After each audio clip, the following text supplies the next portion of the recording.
This is Katie with Vintage and Vinyl, back with another great duo dive, and I have my trusty sidekick, Patrick, here tonight. Hello. And Mr. Mid-Century Wasted, Blake, who is Jamie's husband, and he is our vintage audio guru and expert here, loves vinyl just as much as all of us do, and I'm so excited to have Blake on talking about vintage audio, collecting, setting up your setup, and just getting into the whole area of vintage audio because it's pretty amazing. So let's say hello to a couple of folks, and I'm going to have you guys introduce yourselves. Patrick is in the chat saying hi to everyone, and then we've got Carrie here. Welcome, Carrie. Thank you so much for joining. Faithful Peterson is back with all of her fun emojis.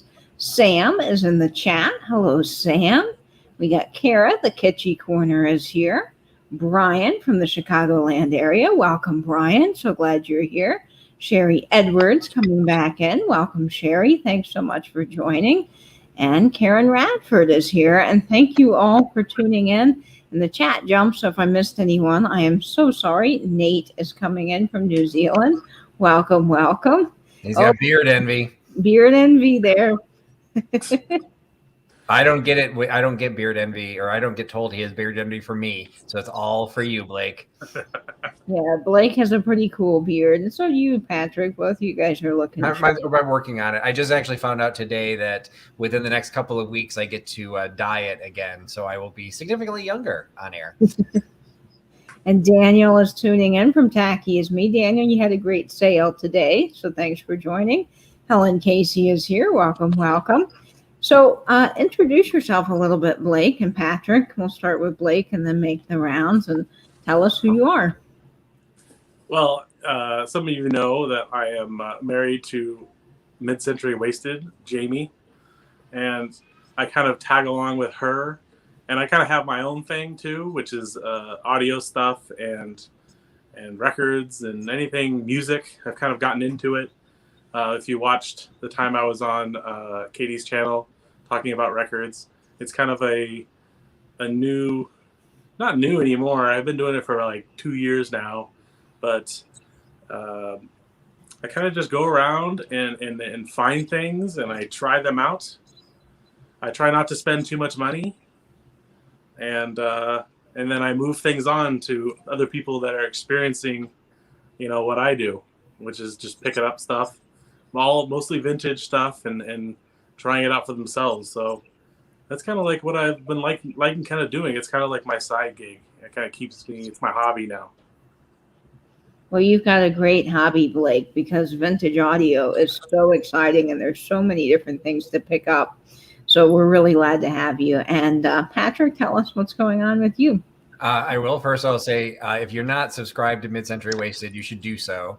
And Blake actually does add some fun stuff to it, because not that all the videos were not wonderful, but one of my favorites was from last winter. I can't remember where you guys had to drive, but there was a video of you driving for some haul that you found on Facebook Marketplace, like in Idaho or something. And it was video showing these California people driving through the snow. And I just got a kick out of it as a Chicago guy, just watching it just for that.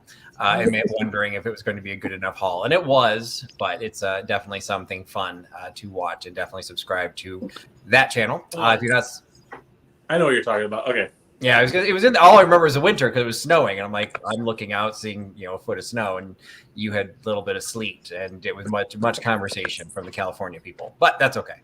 My channel, Trusty HUCKSTER Mercantile. Hopefully, people are subscribed to that. This evening is a duo dive, and it came as a result of the minds of Katie and myself putting my deep dives together with Katie's show and tells to create these duo dives. So you'll be seeing them every Wednesday. Next Wednesdays I will be hosting. It might be a little bit of a nail biter because I'm not even sure I know who the guest is going to be, but I don't know what we're talking about. So we'll figure that out over the next week. But I am a vintage reseller. I do not do a lot with audio. I joked with Katie and Blake before we started that I buy vintage vinyl because the cover art looks cool. So I may not have a lot to add to this conversation, but I'll be taking copious notes because this is definitely an area that I will be learning a lot more than I'll be able to offer. And that's fantastic, Patrick, because I know you go to a lot of estate sales and so forth, and you find things probably while you're out thrifting that you might be able to then resell, or you might start wanting to get into vinyl and have a turntable. Yep, and this is the best place.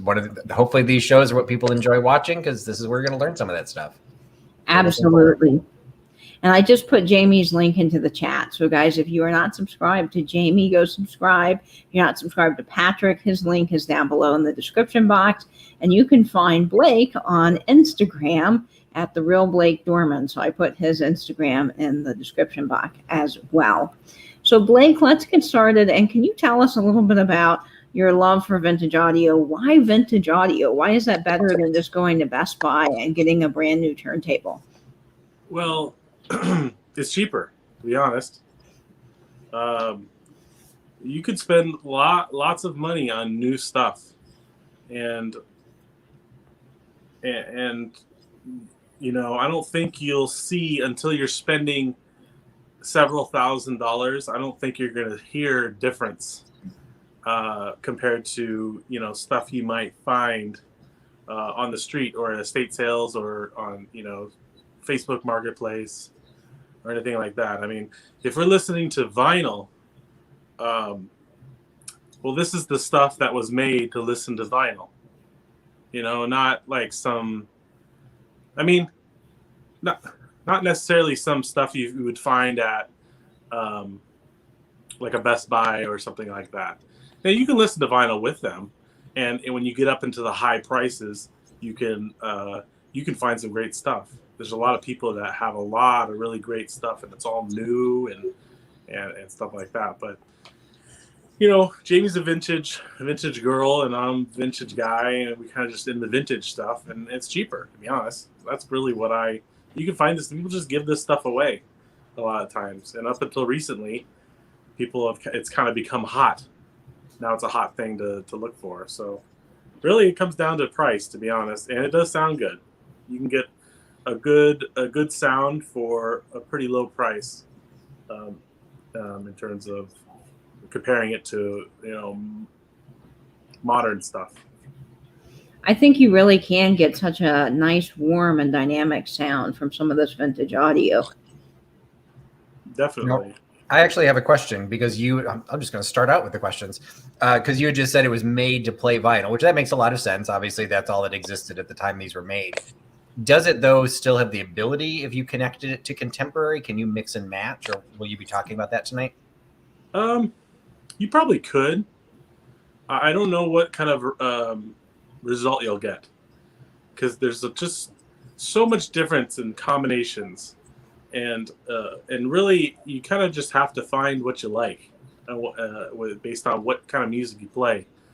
I don't know if, you know, some of the newer stereos, like if you went and bought a receiver from Best Buy, you know, the receiver from Best Buy is not going to be a music receiver. It's going to be audio, video. It's going to have like 5 inputs for 5 different channels, and you can hook up speakers all over the room and everything. I just have 2 speakers, you know, and that's what they play. So I think it's like an overkill almost. It doesn't need that. That's really interesting. Okay, Yeah. Thanks. Fascinating. Now, I see a great comment from Kara. She was saying that the quality can be better. And I know you can get really expensive when you get into the world of audio, but as far as your everyday newer objects in audio, do you find that some of this vintage audio is just made better? Yeah, 100%. The build quality is far superior than anything in the lower end of the modern. Now, when you get up into the high, you know, $20,000 for an amp, the build quality of those can be pretty good too, you know. But you know, something you find at, you know, an older lady's house that's selling off all of her stuff as she's moving into, you know, a retirement home or like an assisted living or something like that. You know, you could get something for $50 that will sound better than something for $300-400 at Best Buy. So the build quality is 100% there, and it's mostly handmade stuff. Probably a lot of times made in my Thorens right here, the turntable. It's made in West Germany, so it was made, you know, before the wall came down, Germans have the engineering. If you know anything about German engineering, it's the best. Fabulous. They had some of the best stuff. Even like during the war, some of their engineering and stuff was something that we learned and gathered their intelligence, and it kind of improved. And even like you look at like the rockets and stuff, everything they built was solid. And even if you, I don't want to get, well, even if you look at like, because I'm a history guy, so I was watching the movie 1917, and which is a really good movie. This is not audio related, but you look at like the difference between the trench of the Germans and the trench of the British. The Germans was concrete, perfectly laid, very organized. Everything was perfect. The British was just like barbed wire here, some mud over here, mud walls. So there is a level of detail that Germans were able to do that it can't really be touched, to be honest. And especially, with the dual turntable, I think was made in Germany, and then Thorn's turntables, which are really good. So speaking of brands, because you just mentioned Thorns, what are some of the brands in vintage audio that we should be on the lookout for? For turntables, Thorns are really good. Dual is really good. Pioneer is really good. Some of the Japanese stuff, Sansui, those are all really good stuff. Sony made some good stuff, but don't brand shop, because I think people brand shop, and I think stuff. For example, the Marantz look amazing, but I don't think that they produce the sound that for the dollar that they sell for, I guess, that they command in the market, if that makes sense. I think this vintage audio kind of craze is based a lot off looks. They look good. They do. Fact, and they sound good too, but I don't think that, I think people are looking for the style more on a, for a lot of the shoppers that are kind of just want something that looks nice, that plays music. They don't really care about the sound as much. So are you finding that the look is really what's driving up some of the prices of the Marantzes? Probably a little bit. I see what I see a lot of. I see a lot of people that I see a lot of 60-year-old men, 50 and 60-year-old men that have sold off all their stuff, and now they're getting back into it, and they regret selling their stuff. They regret going to CDs, regret going to cassettes, regret all that stuff where everything kind of changed in the early 90s. So I see a lot of that, to be honest, and I see a lot of young people getting into vinyl. Not sure if they're going after the same stuff I go after, but the 50 and 60-year-old guys are going after what I go after. Exactly. And girls, it's not all. It's girls too. I've seen girls look for records and stuff. So yeah, but it's predominantly 50-year-old men. Well, and that's what you see a lot in the vinyl community here on YouTube too, is that age demographic. As far as folks that own channels, there are some women, but you don't see a lot. Now, Nate's got a really interesting question here. He's asking, how much does the stylus, or I should say cartridge, impact on the sound, and do they have to be that expensive? It has a massive effect on the sound. The stylus, or not, the cartridge is almost everything. The stylus is part of it. Really quick, for the Luddites in the room, can you back up a little bit and talk about stylus and cartridge and what you're talking about? Sure. Okay, so you have a turntable. The turntable has a tone arm, which is the arm that comes out.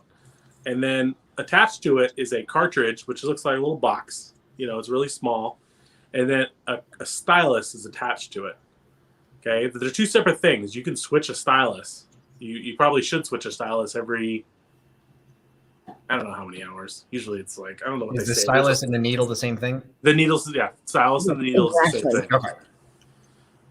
So the cartridge, goes bad after a certain amount of time. But the stylus goes bad a little bit more often than the cartridge does and needs to be switched out.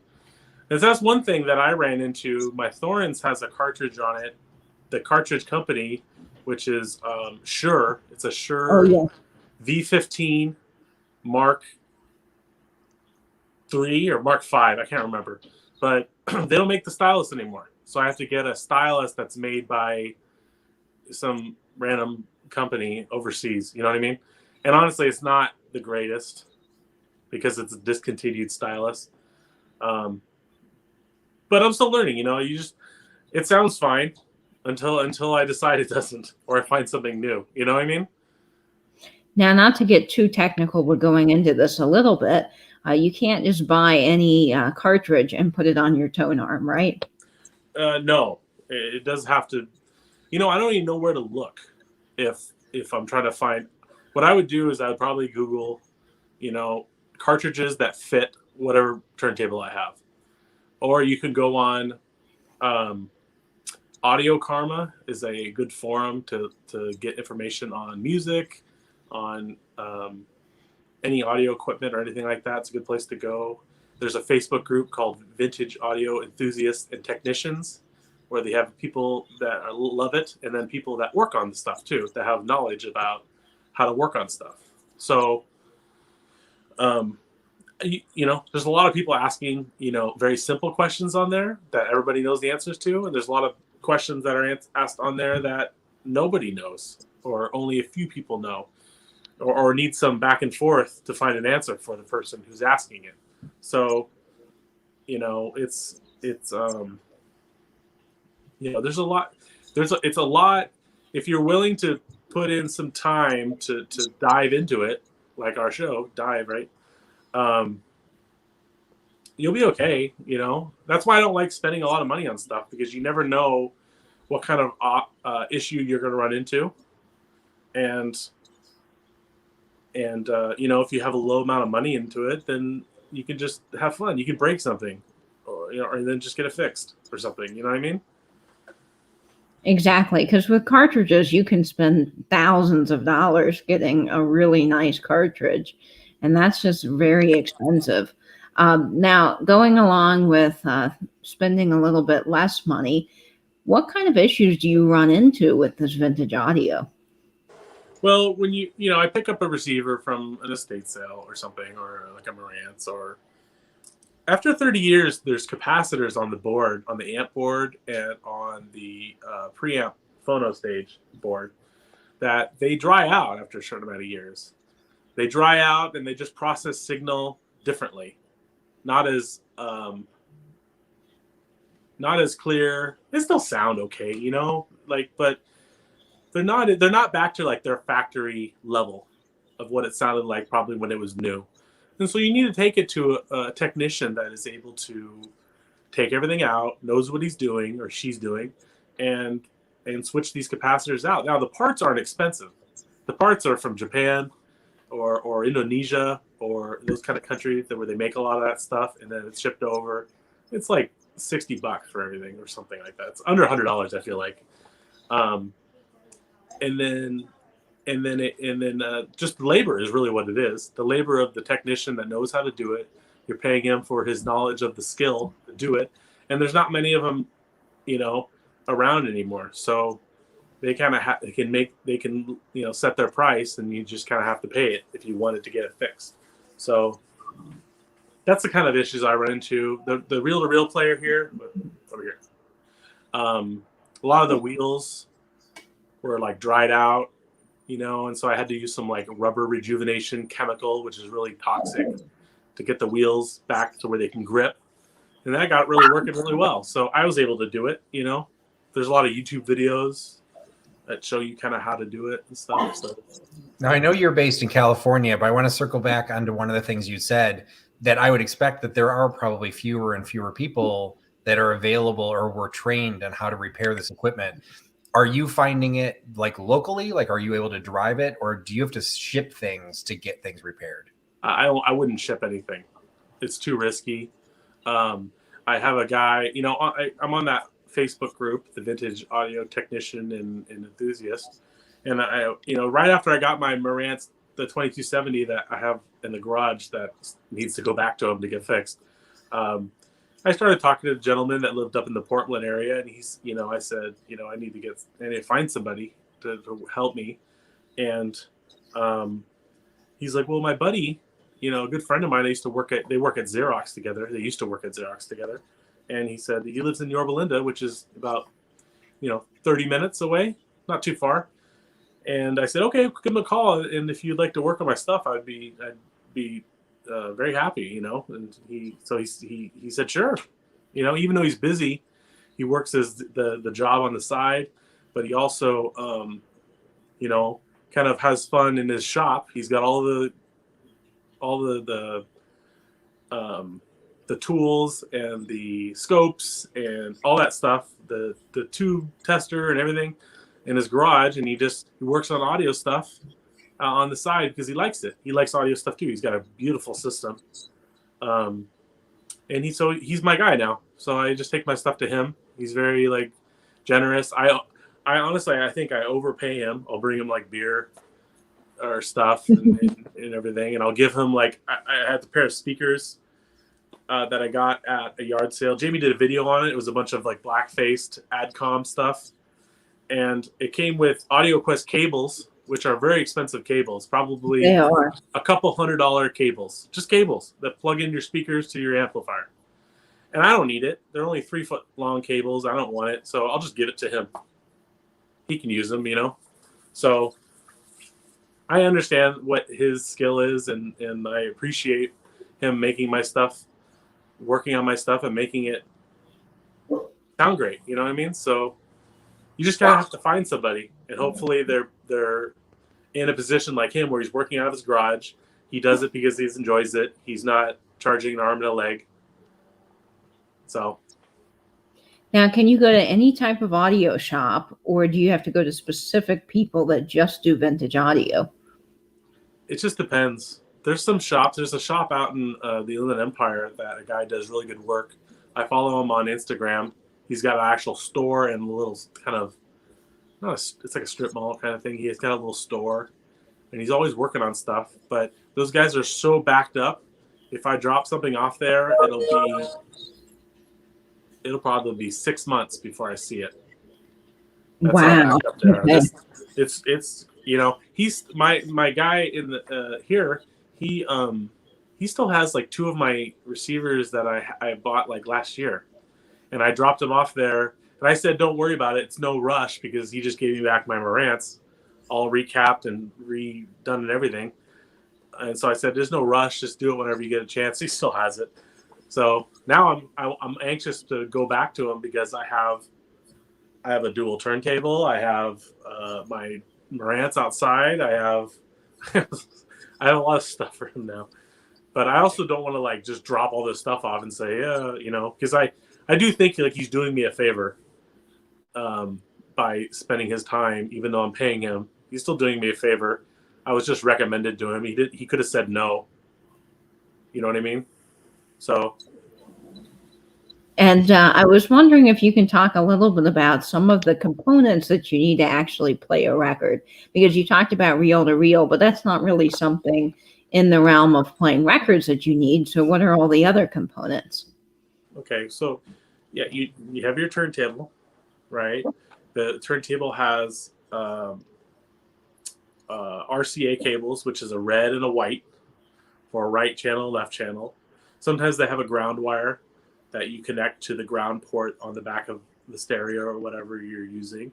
It needs to go into a phono stage, or what's called a preamp. Some receivers have a built-in phono stage. Sometimes people have a phono stage that's separate. They could have there's a brand that makes a really good tube phono stage called Dynaco. You can have it separate phono stage or preamp. It plugs into that, and then it goes. And then RCA cables. You have to buy another set of RCA cables that go out to an amplifier. So the phono stage takes the signal from the turntable. So the turntable, if you run a turntable and you listen your ear up, you can hear the grooves. You can hear the kind of scratching, and it'll even sound like the music you're playing too. So if you're playing a record that you're familiar with, you can kind of hear it, right? So what the phono stage does is it boosts that that signal up to a regular level. It's called a line level. Don't ask me really why they call it that. And then the amplifier booms it to the speakers, and that's what you hear when it comes out of the speakers. So that's why you need that phono stage, because if it goes into an amp without that first stage, the signal won't be strong enough for the amp to do anything with it. So it'll just be powering nothing. That makes sense. That makes a lot of sense, Blake. And we had an interesting question coming in here from Teofane. Tim is wondering if you collect any vintage audio advertising. I don't really have anything like that.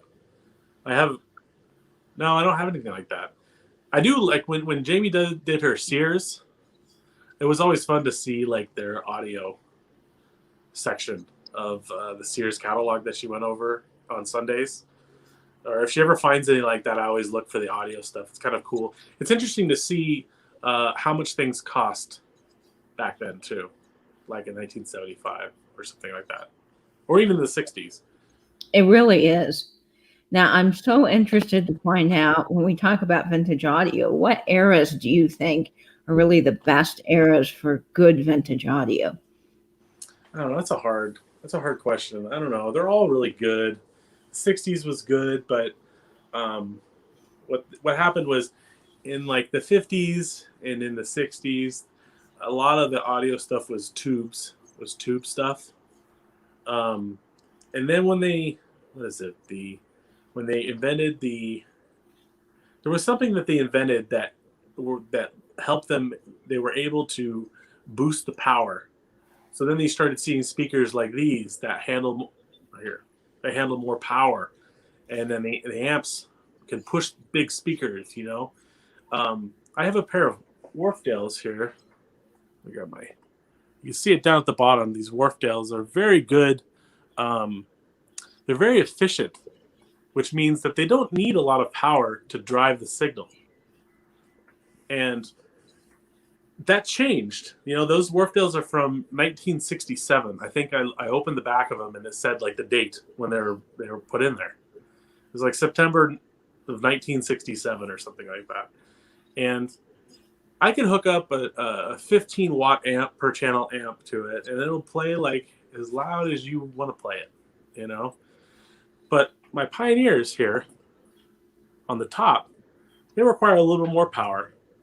They're from a different era. So it changed from the 60s to the 70s. And I don't know if I could say that one era was better than the other. It's just different. The music was changing. And so I think the equipment was changing, but I think it's all good. Interesting. Now, you talked about the power. And I'm interested to know, and a lot of people in the audience are probably wondering this as well, is can you just hook any vintage audio up together, or are there certain things that won't work with other components because of that power? Well, you got to be careful, especially with speakers. Like if I wanted to hook those Wharfdales up to a high-powered amp, an amp that, Pioneer made a huge amp in the 70s that's like 200 and something watts per channel. That's going to overdrive the speakers. You could damage them. So yeah, you can overdo it for sure. And it's important to be careful not to do that. I'm talking about the Pioneer amplifier. I'm talking about is the 1980, which was not the year 1980. It's called the XX 1980. And it's like 240 watts per channel. The thing's like 100 pounds. It's like this big. It's huge, right? And people always post about it on the forums like, oh my gosh, look at this. And it's like $5,000. People get it. If it's a nice shape, people are selling it for $5,000. I don't need anything like that. I don't need it. I think people are buying it because they like need to have it because there's just some addiction or something. But, I guess there's not many units, so that's kind of drives up the price. But something like, I have the Marantz I have in the garage, the 2270 is 70 watts per channel. I have right here behind me, I have a 2230 right there, which is 30 watts per channel. And then I have the one that I think I'm going to sell you, Katie, coming up here in the springtime. That's 20 I'm watts very per channel. excited.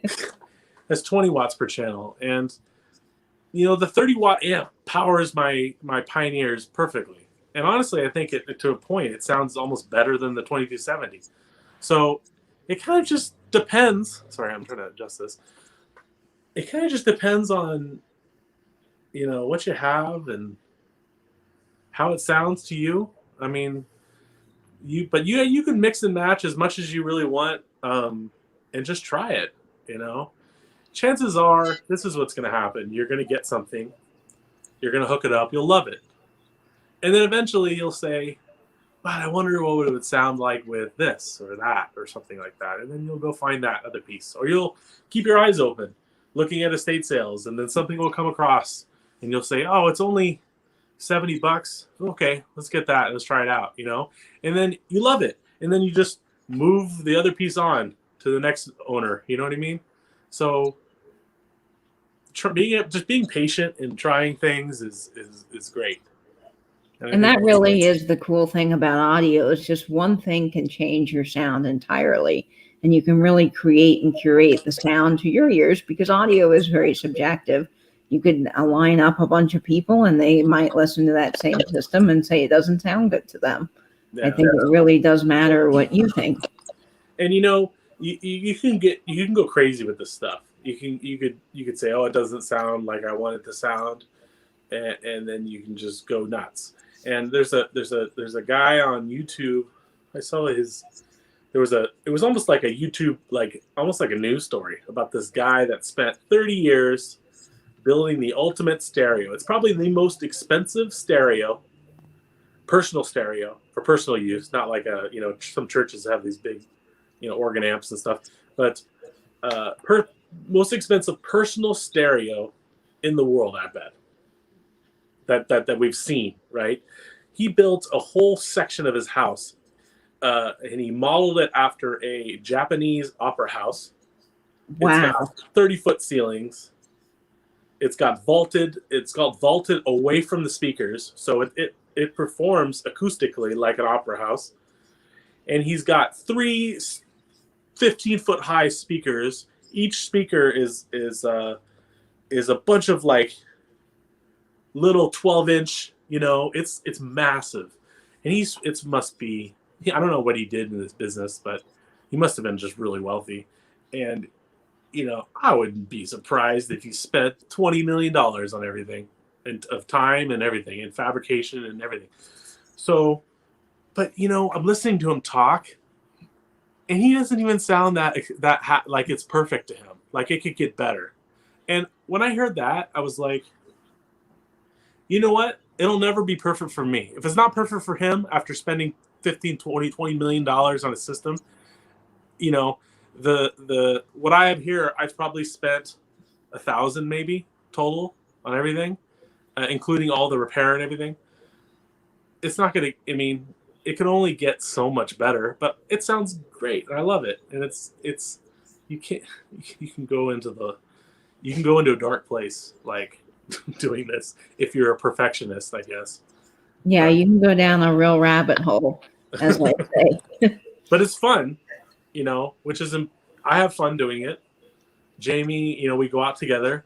I look for the audio stuff of the record. She looks for the Pyrex and the Catherine Home Bowls and whatever those other things are. Since you brought up, it works out for both of us. So, and we have fun. And I look out for her stuff, and she sends me pictures of estate sales with some kind of stereo that she doesn't know what it is, but she looks like it'd be something that I'd like. So she sends it to me. That's very cool. Now, speaking of finding things, Tim has another great question. He's asking about buying vintage audio at estate sales and how competitive is it? Because you talked about how people are now getting more and more into this vinyl hobby. So I'm assuming that it's becoming tougher to get at estate sales. Oh, extremely competitive. Extremely competitive to a point where one day I remember I was looking at the estate, it was a yard sale app. And the yard sale app said there was a thing saying old audio speakers, old vintage stereo with tons of records. right? And so it was like in a community yard sale too. So there's already gonna draw a lot of people in there, people that are looking for all sorts of different things. And so I go up, I get there early, right? It starts at 7, which is early. Apparently to everybody else, no yard sales start anywhere near 7 a.m. in the morning. No, not here. But here, some of them start at like 6:30. People get up early and they're going, and I'm up early too. So I get there 20 minutes before 7. So it's 6:40, and there are 12 people standing outside. So I just drive on. I'm like, I'm not gonna wait in these people, you know. Somebody's gonna buy everything. B, it's gonna be too expensive for me with so many people wanting it, right? And I don't want to be like button. You know, I could push my way through people. I don't care, but I don't want to do that. Right. You know, I can fight for a position. I can do that, but I don't want to do it. I'm just out to yard sale and have fun and find something that I didn't expect to be there. That kind of is fun to find that, you know? Now, when you do find something at a estate sale, yard sale, whatever, even at a Goodwill, are you able to test it, or are you kind of going off of the hope that it's actually even going to work? Sometimes you can test it. For example, the Wharfdales, it was on my birthday and I drove down about an hour to get them. The lady wanted $100 and I was like, well, you know, if they work, $100 is fine, you know? And so I took the Marantz that Katie would probably have here in the springtime. I took it down there with me and I said, will you just do me a favor, put a power cord, you know, it's during COVID. So she's like, I'll just put a power cord, I'll plug it in the wall and I'll run it outside for you can test it out. So I tested them. They sounded great. So I was able to test them. But it's good to know how much things go for. You know, if you have a knowledge of how much like what the stuff's selling for, you know, you can negotiate a price based on not testing it. You know, you want $100? Well, I can't test it, so I'm not going to give you $100. So, you know, maybe it goes to somebody else because I wasn't able to test it and they wanted too much money or something like that. But you kind of just have to make the decision. And I've made bad decisions. I bought stuff for too much, especially in my when I first started. But you just kind of live and learn, you know.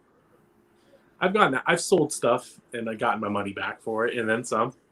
The stuff has appreciated significantly in the last 2 years. It's insane.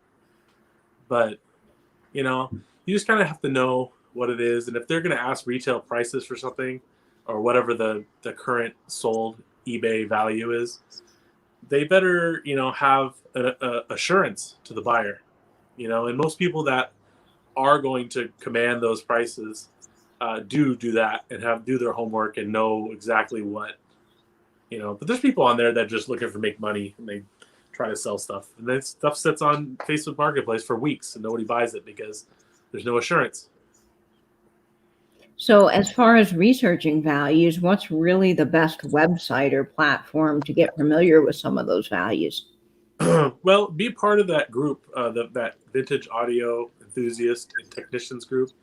People, you know, talk about how much they buy stuff for. Sometimes there's a vintage audio Facebook buying group too.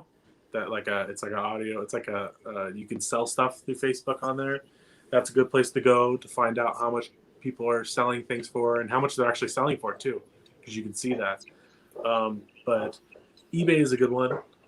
You know, usually it'll be a little bit less because there's still shipping costs, but you know, that's probably the best place to go. And just, you know, even if you're not interested in the item, I save it on Facebook just to see if it sells. You know, something I'm not interested in. I want to see if that sells because it's comparable to what I have or something like that, I guess. I don't know. Now, Soul Nate has a comment that he was talking about with estate sales. They don't have them in New Zealand, but he's talking about auctions.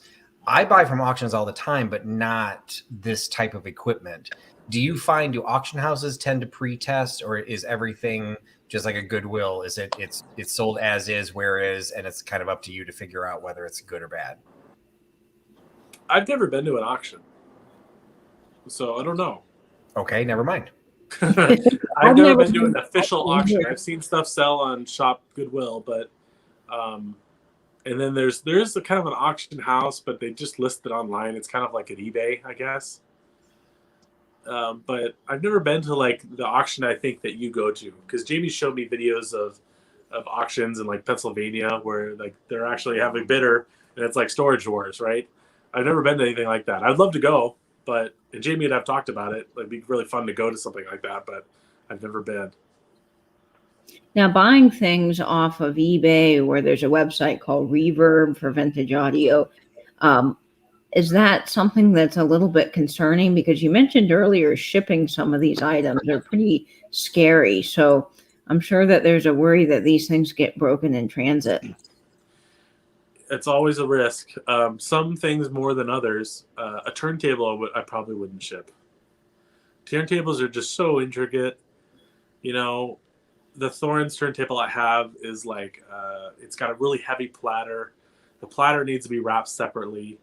You know, the tone arm needs to be tied down and secured. It's just so risky. I don't think I would ever do that. Now, speakers would be a little bit different. You know, it depends on, you know, the packaging job, obviously, but they're so big. It just costs so much to ship them. These things are huge. I remember when my wife's aunt got them for me up in Oregon. You know, they popped up on Facebook Marketplace, and I called her. She was up there with her daughter and my in-laws, and I was like, "Please go get these, please. They're like down the street. They want $100 for them, you know." And so she's like, "Okay." She's really selfish. She's a wonderful woman. She's like, "Okay, I'll go get them," and it like changed all their plans on how they were going to load the car to come back because they're so huge. I mean, they don't look very deep, but they're really deep. They go back pretty far. So, but Reverb, I don't really like Reverb. I don't. I think everything's just kind of overpriced on there, and I've never bought anything from there either. So, I've always seen stuff that I know doesn't sell for that much. So, And Yeah, what that's is Reverb again? Is that a it's kind of like adjustment? eBay for audio stuff. But it's just for audio stuff. Okay, I'm not familiar Yeah, with that. I'm pretty sure. Yeah. yeah. I used to get their ads all the time, and the Marantz Blake, I think that I'm gonna get from you. I think I saw listed one time at $2,000. Yeah, pretty much. Yeah, so they have some high prices. If they're all completely restored, like if the Marantz 2270 I have out, I mean, if the faceplate it was stored in a garage, so the faceplate has some pitting. The knobs weren't in the best shape. They had some pitting on the knobs. The wood case is kind of beat up. It's got some nicks. It's got some dirty spots. But I had it completely recapped. I had the FM tuner adjusted. I had the all the biases, you know, set back to factory settings. That could take $2,000 maybe to the right person. Probably not. Maybe closer to $1,500. But if they're in mint shape, $2,000 is probably close to where you would go. I know there's a guy that on the vintage enthusiast and technical board that lists stuff. His grandfather or his father owned a audio store in the 70s or 70s and 80s, and then closed in the early 90s. And he kept a lot of the stock that didn't sell. And so he has hundreds of new in the box Marantz, Pioneers, and everything. They're all new in the box. They're all in the wrapping and everything like that.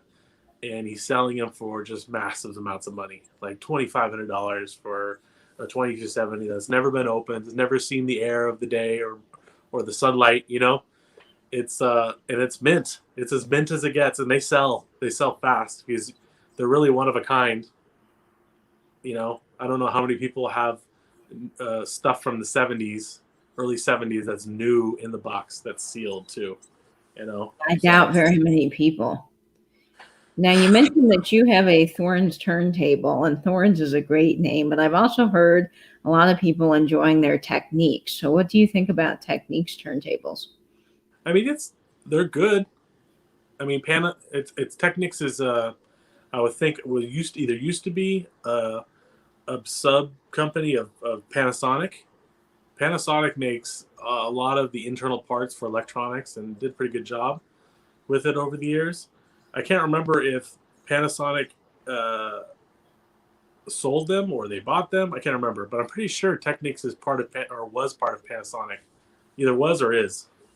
And I've never had a Technics, so I don't know. But I never hear bad things about it. They're always pretty solid, and they take a lot of different head shells, which is the thing that screws onto the tone arm that holds the cartridge and the stylus.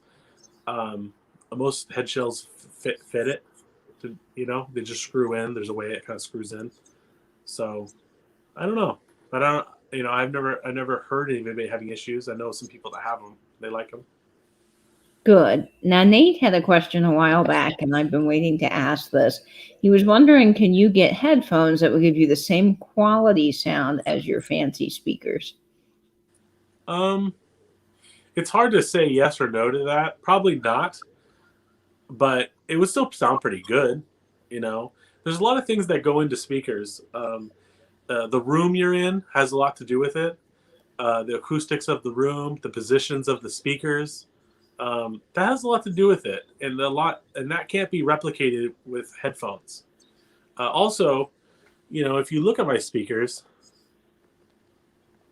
notice how many little speakers are on it. There's a super tweeter here. There's a tweeter here. There's a mid-range, and then there's the woofer at the bottom. The low end comes from here. The mid-range comes from here. The higher ranges come from here and here. So you're not gonna get that in a headphone, because the headphone is really just one speaker in your ear. So you're gonna get a nice blend of sound that will sound good, but you're not gonna get the same. You're not gonna get. I don't think you're gonna get the same. It'll sound good. It's not gonna sound bad. It'll sound great.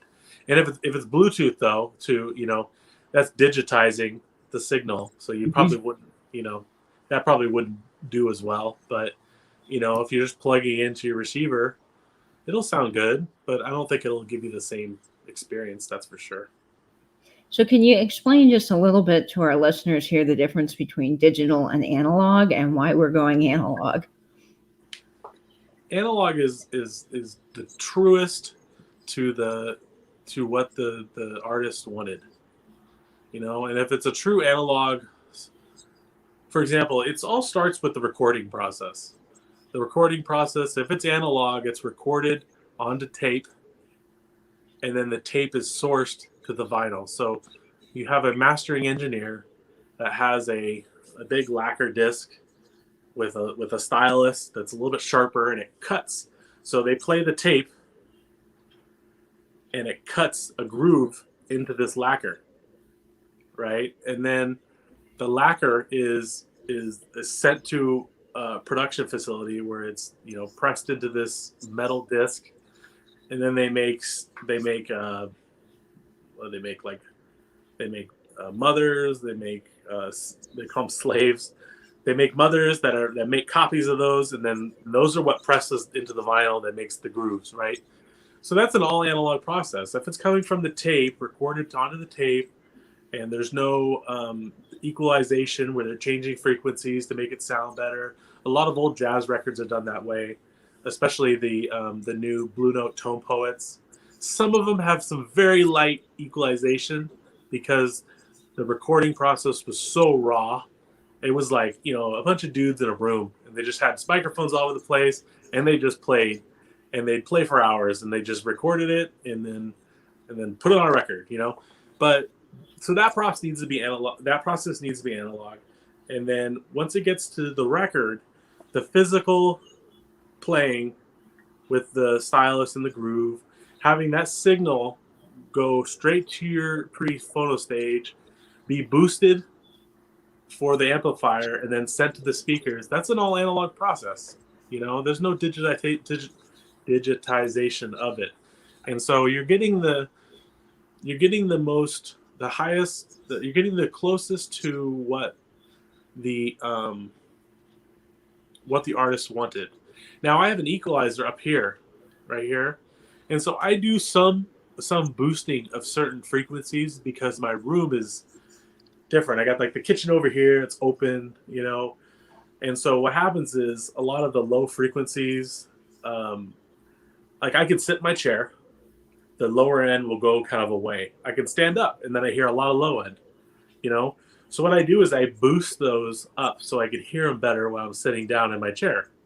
So I do some of that, you know. But as far as when I listen to jazz or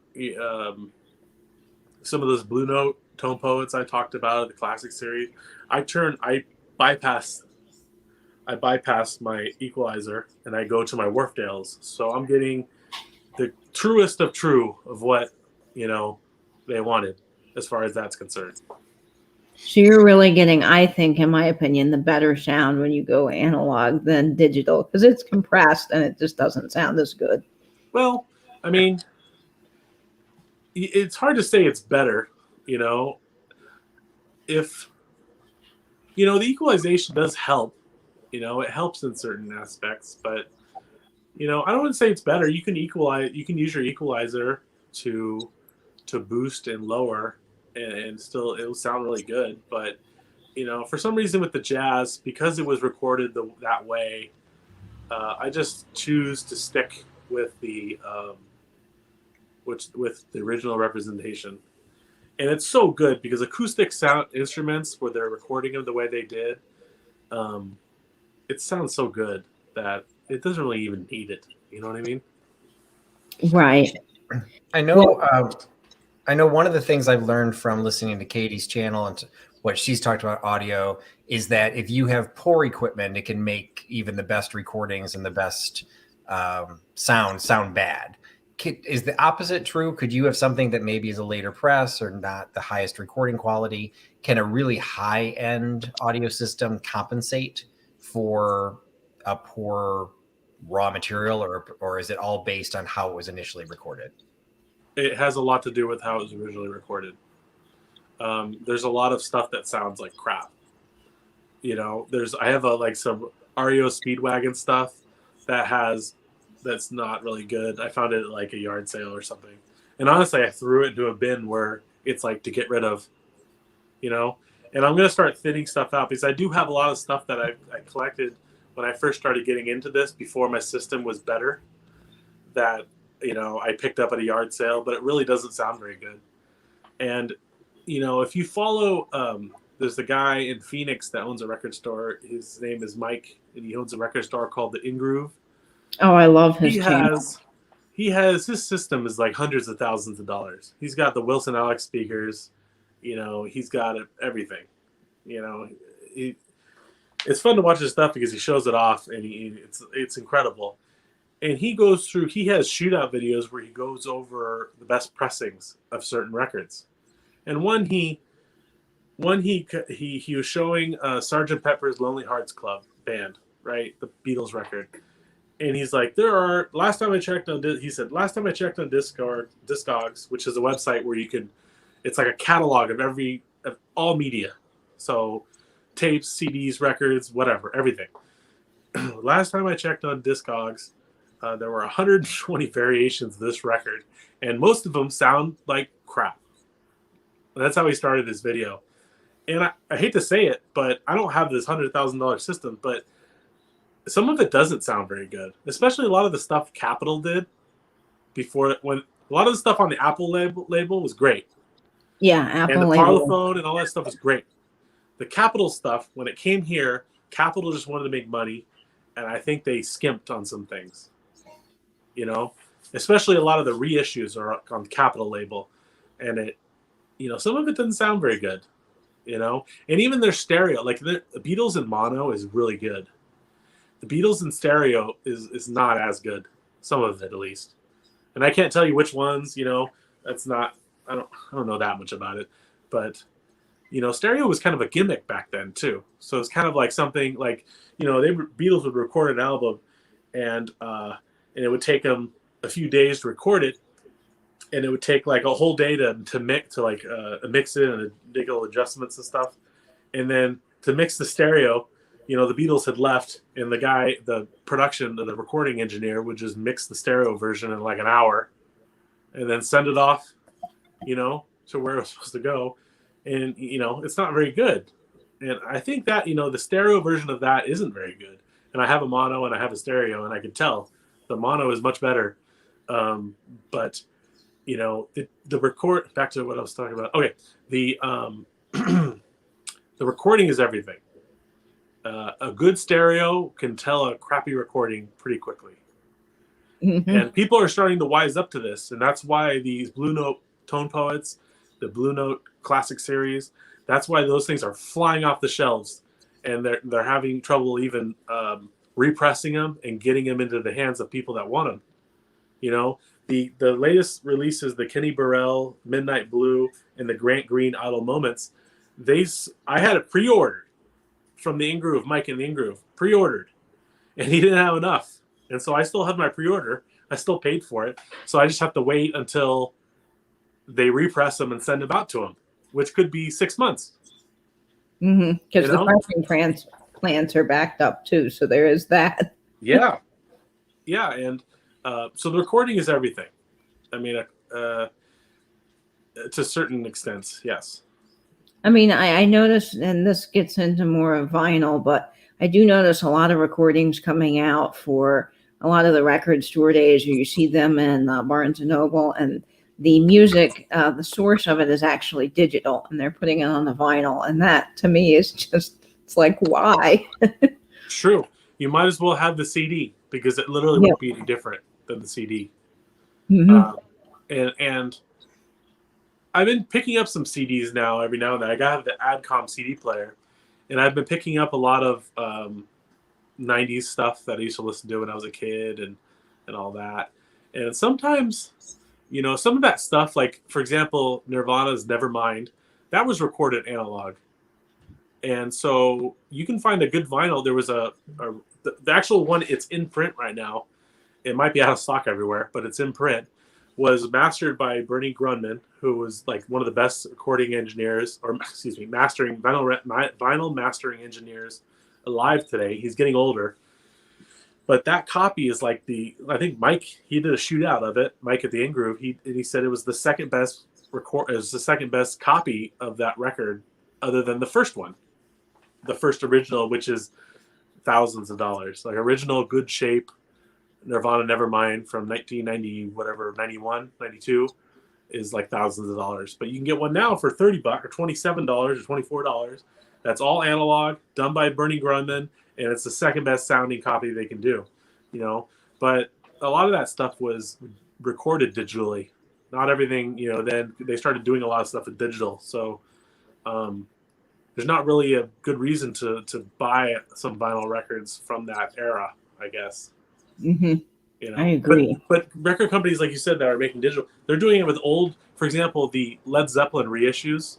All the Led Zeppelin reissues are all digital sourced. So there really no good reason to find those or to buy them, really. And Mike did at the In-Groove did a shootout about it, and he said, these are not very good because they're all digital sourced, and he has a good enough system to say, yeah, I can hear it. It's not as good as the original, a good copy of the original, but it's hard to find a great copy that's clean, that's of the Led Zeppelin album. It just is. So you might have, the only choice you have is to maybe buy a new one and just go with that, or you just wait or pay your arm and a leg for a clean original.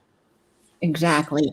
Well, Tiafane's got a good question here. He was asking about portable vintage audio and if people collect them. And I've been seeing a lot of people recently in the younger generation getting into boom boxes. So what are you seeing at estate sales and such?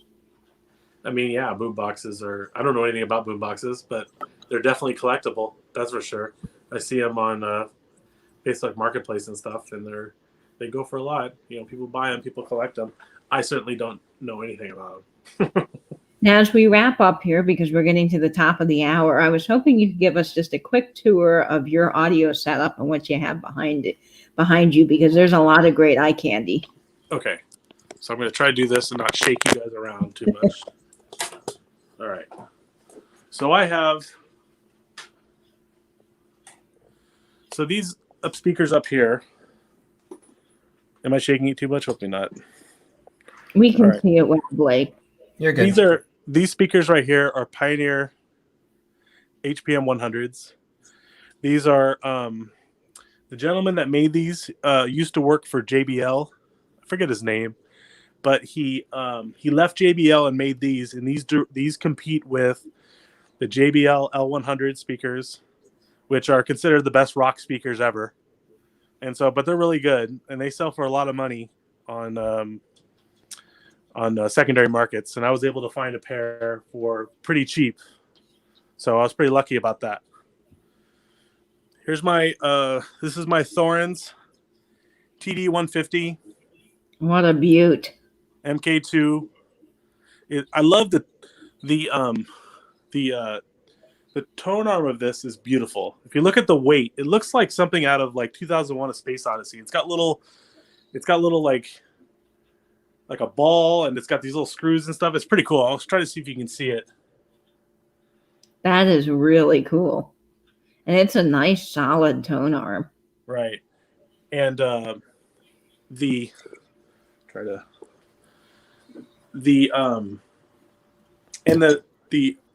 what's it called? The anti-skating with it. All it is looks like a piece of fishing line attached to a weight, and you just hang it over this bar, and that's the anti-skating. You know, Oh, usually on like a more modern turntable, it's just a little knob and turn. But you know, this is the German engineering. You know, they knew what they were doing in terms of the best. Right. So here's the Marantz, the 2230 I have. Those Marantzes just look so slick. They're very slick. I'll turn it on. It needs some lights. This light's out here. The stereo light's out. You know, it needs a few things, but it works, and it passes as a temporary until I get a new thing. And the real player. This is my Sony. What is it? TC630D is the deck with the wood base, and you know, it's all mechanical. You know, you just turn a lever, and the wheels start turning. It won't do it now because this wheel's turning, but it's all mechanical. There's no electronic. There's no electronic like signal that's sent. It's all, you turn a lever, this thing moves, pushes the wheel up against the capstone wheel that's attached to the motor, and everything works on that. You know what I mean? So it's pretty special. But you know what that makes it? That makes it easy for you to service it. You know, I was able to take everything apart and kind of take some what was it? Some grease, some machine grease and stuff, and what was it? Lithium grease. That's what it is. And you kind of just take a Q-tip and you rub on the wheels, and you put it back in there. You get it lubed up and stuff, and the next thing you know, the thing works. You know, the only thing I can't do is I can't relap. I can't relap the heads. That's kind of hard. You need like a machine to do that. I don't even know what you do to do that, but that can be done to make the kind of freshen up the heads to make the tape sound clearer. But you know, I was able to kind of make that work. It was all gummed up when I first got it. It wouldn't turn. A lot of issues, and I was able to make it kind of work. It works. It you know, passes now, but it, you know, you just learn a little bit. You can kind of figure some things out and save some money too. So I'll show you here. I'll show you the couple things here. So these are speakers that I'm going to sell to Katie coming up in the springtime. So excited about these guys. These are University Sound System RRL8s. You can put them like this. You can put them up and down. It's fine. They have a beautiful like gold shiny grill. The grill shows its age, even though it looks pretty good. But you can tell, you know, it's been through the ringer a little bit. But, you know, it's all wood. It's completely sealed. It's got a hole in the back right here that gives a lot of like, I think it's called, they call it acoustic suspension, I think. But or is that I could be where they don't have a hole, but I can't remember exactly. These are good little speakers. They were made. University was made in was a company out of White Plains, New York, up until 1968, and then they moved to Oklahoma. But on the back of these, on the label, you can see it says White Plains, New York. So you know these speakers were made before they made the move to Oklahoma. So they're pre-1968, which is kind of cool. That is very cool. Yeah, They've got beautiful wood cabinets. And they sound good. I think they'll fit what you're doing in your house or your place pretty well. I think you'll like them. So I have here. So when you guys were talking about amplifiers, we were talking about phono stages, we were talking about turntables. Well, this is what's called a power amplifier. All it is an amplifier. You just turn it on, and then all the volume is done on the preamplifier. So it's all it is. You just turn it on, and that powers the speakers.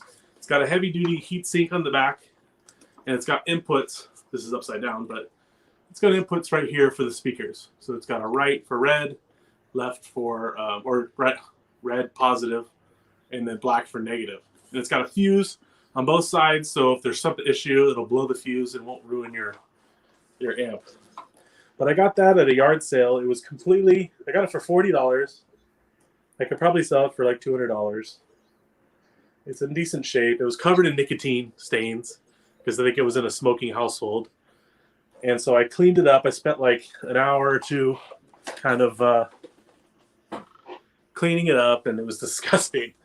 But I got it working. So it worked. I took it to my guy. He like went over with it, and he said, "Oh, it works fine. It sounds good." So I used it for a little while, but now I'm probably going to move on for it eventually. I don't know when, though. Now, the difference between an amp and a receiver is, for everyone wondering, The receiver has a tuner, a preamp, and an amplifier on it. This is a receiver. This is what I'm going to sell Katie too. So I'll show you guys if I can get it. oh, look at that beauty. This is a Marantz 2220. It's got the wood box, which was optional during purchase. You can purchase it, and then I could take it out of this, if I wanted to. But it looks good with it. The wood box is in really nice shape. Oh, the grills fall off. And I think it's just time for me to move on from it. So I will do that. And they're kind of heavy. Oh my gosh. Yeah, these things weigh a ton. So I'm going to try to show you this. It's going to be hard though, because it's a turntable. So I found this. This is the last thing I'll have to show you guys. I found this at an estate sale. And it was the second day. And I went back. I bought the speakers. I had a pair of Advents that I bought there. And I went back in the second day to see what kind of deals I can make and stuff. And so the guy was, that's a funny story. He was kind of like snooping around. The guy running the estate sale was snooping around. And then he opens this cabinet. And then, oh my gosh, there's a turntable there.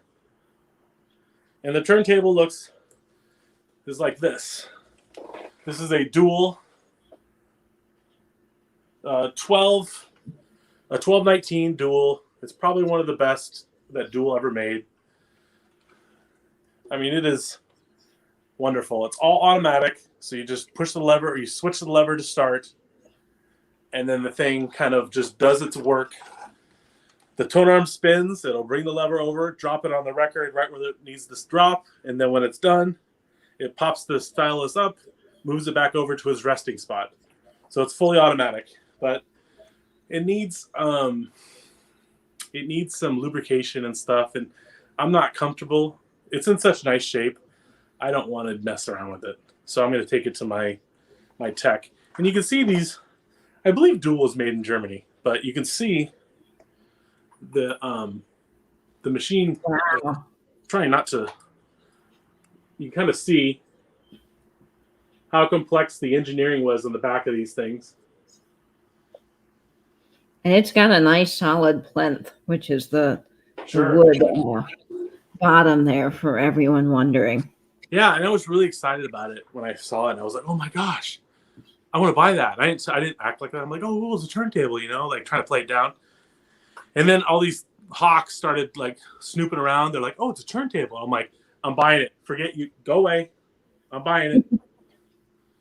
And so the guy looked it on eBay, and he's like, "Here's one that sold for $130. How about $70?" And I'm like, "Oh, sure." This is a mint. Even though it doesn't work, it'll cost me maybe $100 at the most to make it work.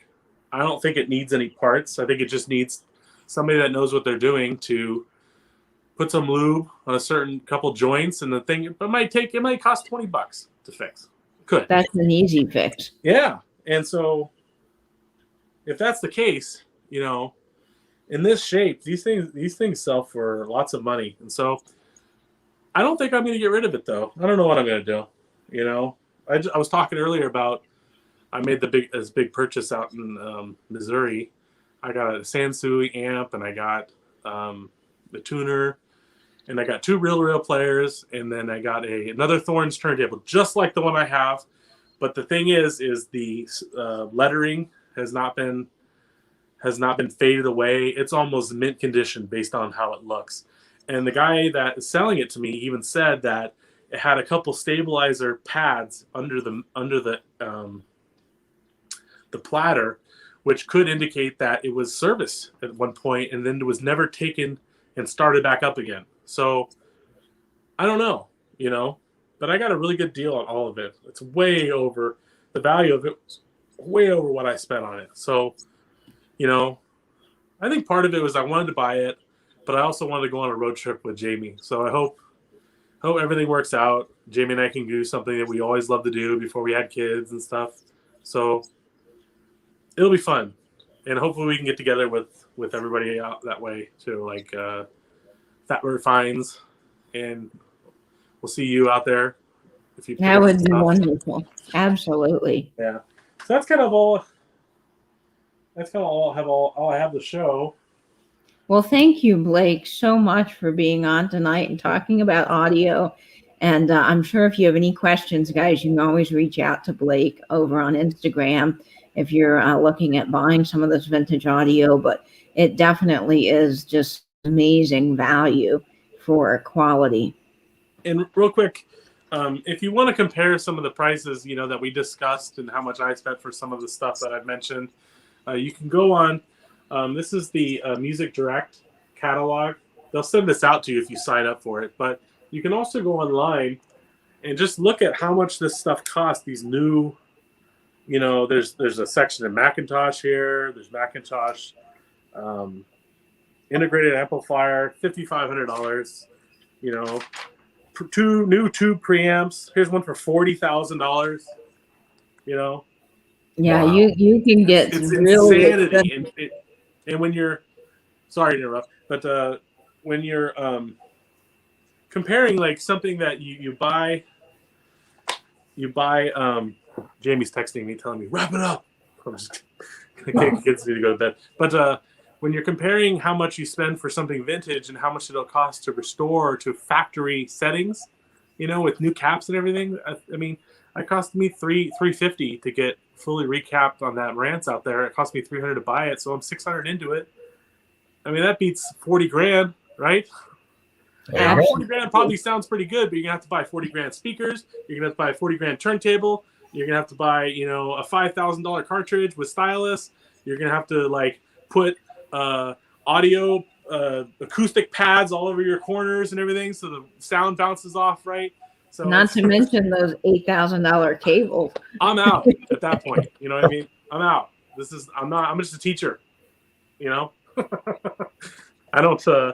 I find the value. I look for the deals, and then that's how I experience everything.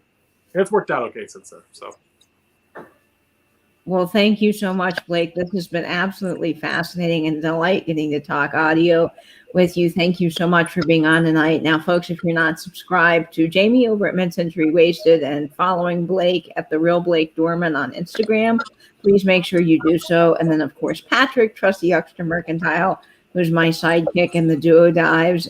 He's got a great channel. And Patrick, you have a sale coming up on Thursday, don't you?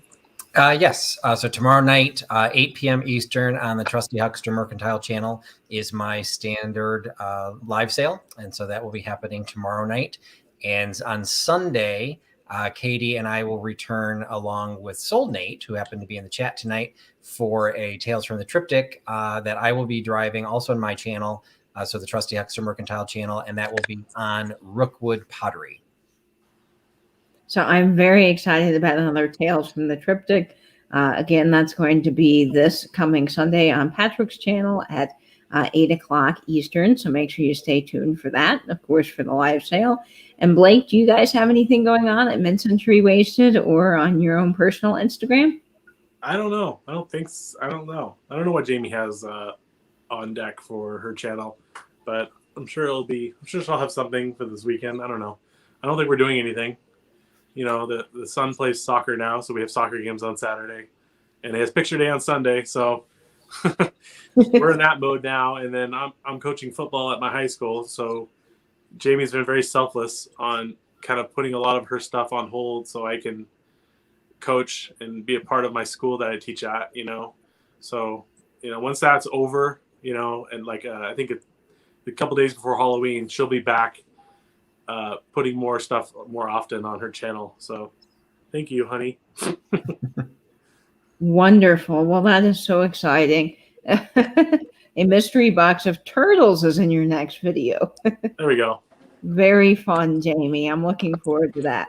Well, thank you all for joining us tonight in another Duo Dive on Vintage Audio. You can always catch the replay if you missed any of it.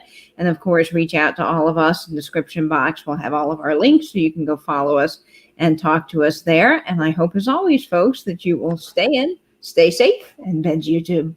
Bye-bye now. See you later. Bye, everybody.